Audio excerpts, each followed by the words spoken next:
Hello friends, welcome to Kalyani சுலகம்.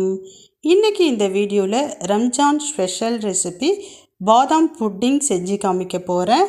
செய்கிறதுக்கு முன்னாடி நம்ம சேனலை இன்னும் சப்ஸ்கிரைப் பண்ணலைன்னா சப்ஸ்கிரைப் பண்ணிக்கிங்க.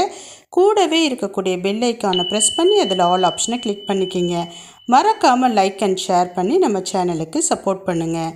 இப்போ வாங்க செய்ய ஸ்டார்ட் பண்ணலாம். நான் ஒரு 10 கிராம் அளவுக்கு அகார் எடுத்திருக்கேன்.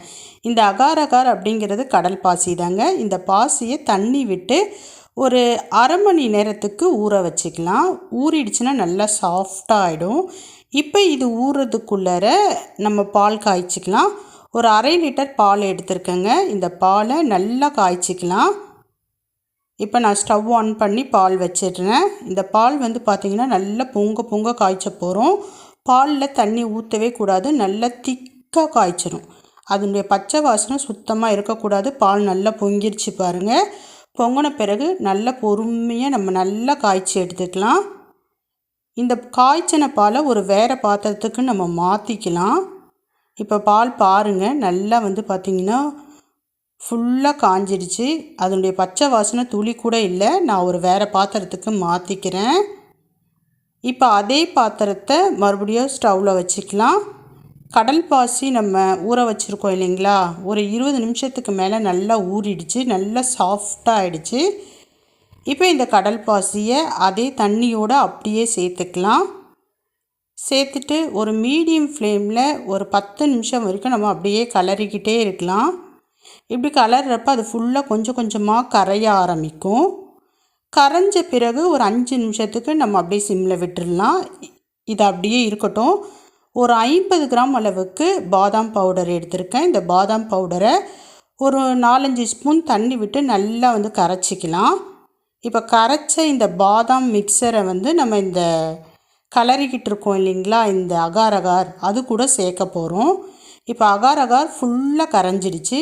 பாதாம் மிக்சரையும் அது கூட சேர்த்துக்கலாம். சேர்த்துட்டு நல்லா மிக்ஸ் பண்ணிக்கலாம். இப்போ தேவையான அளவு சர்க்கரை சேர்த்துக்கலாம்.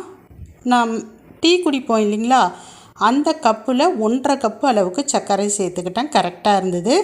சர்க்கரை சேர்த்து நம்ம நல்லா பார்த்திங்கன்னா கரைய விட்டுக்கலாம். எல்லாமே ஒன்றா சேர்ந்து மிக்ஸ் ஆகிடும் பாருங்கள். நல்லா மிக்ஸ் ஆகிடுச்சு. இப்போ நம்ம பால் காய்ச்சி ஆற விட்டுருக்கோம் இல்லைங்களா, அந்த பாலை இது கூட சேர்த்துக்கலாம். பால் சேர்த்துட்டு மறுபடியும் எல்லாத்தையும் ஒன்றா ஒரு 10-15 நிமிஷத்துக்கு சிம்மில் அப்படியே விட்டுடுங்க. எல்லாம் ஒன்றா சேர்ந்து அப்படியே மிக்ஸ் ஆகிடும். இந்த ஸ்டேஜில் நீங்கள் சர்க்கரை இருக்கான்னு செக் பண்ணிக்கிங்க. சர்க்கரை கொஞ்சம் தூக்கலாக இருக்கணும். நம்ம இதை எல்லாத்தையும் ஆற விட்டு ஃப்ரிட்ஜில் வைப்போம். அப்போ பார்த்திங்கன்னா சர்க்கரை கரெக்டாக இருக்கணும்னா கொஞ்சம் சர்க்கரை தூக்கலாக போட்டுக்குங்க. இப்போ நல்லா பார்த்திங்கன்னா மிக்ஸ் பண்ணிவிடுங்க. இந்த மாதிரி ஒரு 10-15 நிமிஷம் வச்சுருந்தா போதுமானதாக இருக்கும். இப்போ ஆஃப் பண்ணி கீழே இறக்கி வச்சிடலாம். எல்லாமே ஒன்று சேர்ந்து நல்லா மிக்ஸ் ஆகிடுச்சு. இப்போ இது கூட தேவையான மற்ற பொருட்கள் எல்லாம் சேர்த்துக்கலாம். என்னென்ன பொருட்கள் நான் சேர்க்குறேன்னு பாருங்கள். இந்த காய்ச்சின பால், தர்பூசணி, சப்ஜா சீட், இது மட்டும்தான். இந்த சப்ஜா சீடை பார்த்திங்கன்னா ஒரு 2-3 மணி நேரம் ஊற வச்சு எடுத்துக்குங்க. இப்போ ஃபஸ்ட்டு நான் தர்பூசணி ஒரு பவுல் எடுத்துக்கோங்க. அந்த பவுலில் தர்பூசணி பழத்தை நல்லா ஃபைனாக கட் பண்ணிவிட்டு சேர்த்துக்குங்க. அடுத்ததான் அந்த சீட் சேர்த்துக்கலாம். சப்ஜா சீட் சேர்த்துக்கலாம். சீட் 1 மணி நேரத்துலேயே நல்லா உப்பி வந்துடுங்க. 1 ஸ்பூன் தான் நான் ஊற வச்சேன், ஆனால் எவ்வளோ வந்திருக்கு பாருங்கள். இப்போ இது கூட காய்ச்சின பால் அதை சேர்த்துக்கலாம். சேர்த்துட்டு எல்லாத்தையும் நல்லா மிக்ஸ் பண்ணிக்கிங்க. எவ்வளோ கலர்ஃபுல்லாக இருக்குது பாருங்கள். இது கூட நீங்கள் வேறு எந்த ஃப்ரூட்ஸ் வேணாலும் சேர்த்துக்கலாம், நம்ம விருப்பம்தான். இப்போ எல்லாத்தையும் சேர்த்தாச்சு. நான் நல்லா மிக்ஸ் பண்ணிடுறேன். மிக்ஸ் பண்ணிவிட்டு ஒரு மூடி போட்டுடலாம். மூடி போட்டு ஃப்ரிட்ஜில் 2 மணி நேரம் வரைக்கும் நம்ம அப்படியே விட்டுடலாம். ஃப்ரிட்ஜுள்ள வச்சிடலாம். ஃப்ரிட்ஜுள்ள வச்சுட்டு ஒரு 2 ஹவர்ஸ் ஆகிடுச்சு. நான் வெளியில் எடுத்துட்டேன். பாருங்கள் எப்படி இருக்குது. இந்த மாதிரி தான் இருக்குது. நல்லா பார்த்திங்கன்னா ஒன்றோட ஒன்று சேர்ந்து ஃபுல்லாக ஃபிக்ஸ் ஆகிடுச்சு. இப்போ இந்த மாதிரி ஒரு தட்டை எடுத்து அது மேலே வச்சுக்கிங்க.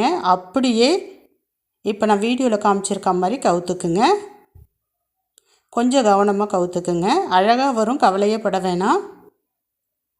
இப்போ லைட்டாக தட்டிட்டு அந்த பவுலை எடுத்திங்கன்னா ஈஸியாக வந்துடும். பாருங்கள் எவ்வளோ அழகாக வருது. சூப்பரான பாதாம் புட்டிங் ரெடி ஆகிடுச்சு. சாப்பிட்றதுக்கும் ரொம்ப டேஸ்ட்டாக இருந்தது. நான் இது தாங்க ஃபஸ்ட் டைம் செய்கிறது. ரொம்ப நல்லா வந்திருந்தது. ஆச்சரியமாக இருந்தது. சாப்பிட்ருக்கோம், பட் வீட்டில் செஞ்சது கிடையாது. இதுதான் ஃபஸ்ட் டைமாக ட்ரை பண்ணோம். பட் சூப்பராக வந்திருந்தது. இப்போ கத்தி வச்சு நமக்கு வேண்டிய ஷேப்பில் கட் பண்ணிக்கலாம். நல்லா அழகாக கட் பண்ணுறதுக்கு வந்தது. எந்த ஷேப்புக்கு வேணாலும் கட் பண்ணிக்கலாம். சாப்பிட்றதுக்கும் ரொம்ப டேஸ்ட்டாக இருந்தது. உடம்புக்கும் ரொம்ப ரொம்ப நல்லது. இந்த சப்ஜா சீட்லாம் பார்த்திங்கன்னா ரொம்ப நல்லது. அகார் அகாரம் பார்த்திங்கன்னா ரொம்ப நல்லது. பாருங்கள், பாதாம் தான் சேர்க்கணுன்னு கிடையாது. நம்ம வேறு எந்த எசன்ஸ் வேணாலும் சேர்த்துக்கலாம். நான் பாதாம் சேர்த்து செஞ்சுருந்தேன். பாருங்கள், சூப்பரான பாதாம் புட்டிங் ரெடி ஆகிடுச்சு. நீங்களும் ட்ரை பண்ணி பாருங்கள். ரொம்ப நல்லா வரும். பாய்.